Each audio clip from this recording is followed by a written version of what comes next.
equations with cosine. Example 3.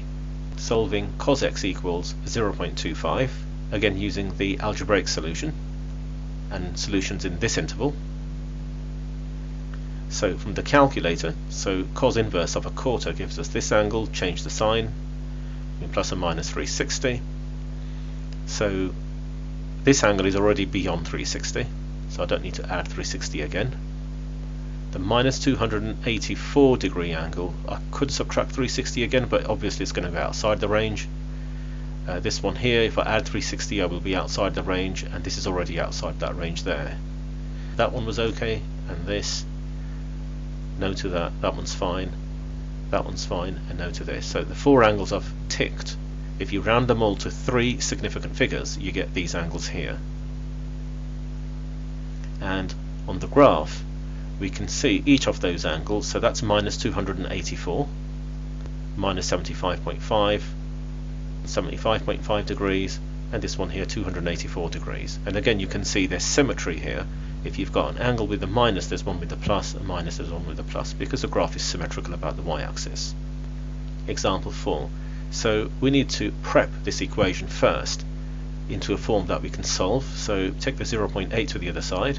We don't want any coefficient in front of the trig term, so divide by 2 on each side, like so. That's the equation we're going to solve.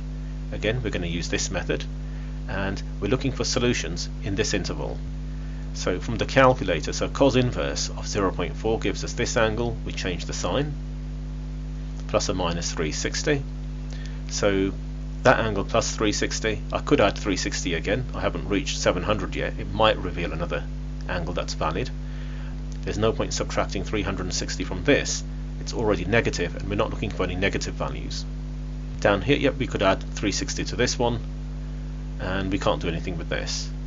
So this is invalid, but this one was within range, and that one's invalid, that's within range, invalid, that's within range, that's within range, and that's invalid. A key thing to remember here, when we worked out the angles at the beginning, minus 66 degrees was already outside of this interval.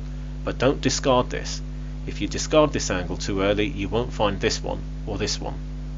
These two, the calculator one and the one where you change the sign, you always use in your solution. Even if they are out of that range, you still keep them.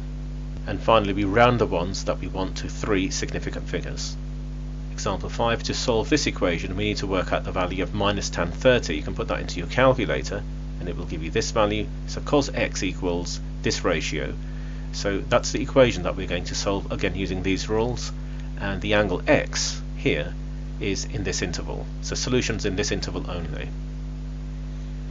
Calculator angle, so cos inverse of this ratio, change the sign, plus or minus 360.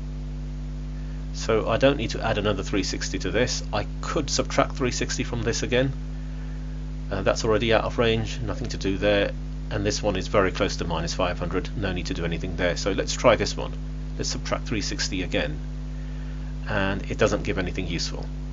Yeah, it's outside this interval. So the angles which are valid, and if we round them to 3 significant figures, we get these angles here. Example 6. So let's work out the value of tan 60 from the calculator. It's root 3.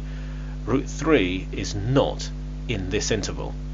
Our cosine ratio must be between minus 1 and plus 1. Root 3 is not in this interval. There are no solutions to this equation. Root 3 is approximately 1.7, and we know that the cosine graph on the y-axis goes between 1 and minus 1, and this has gone outside that interval, so no solutions. For practice, try these questions.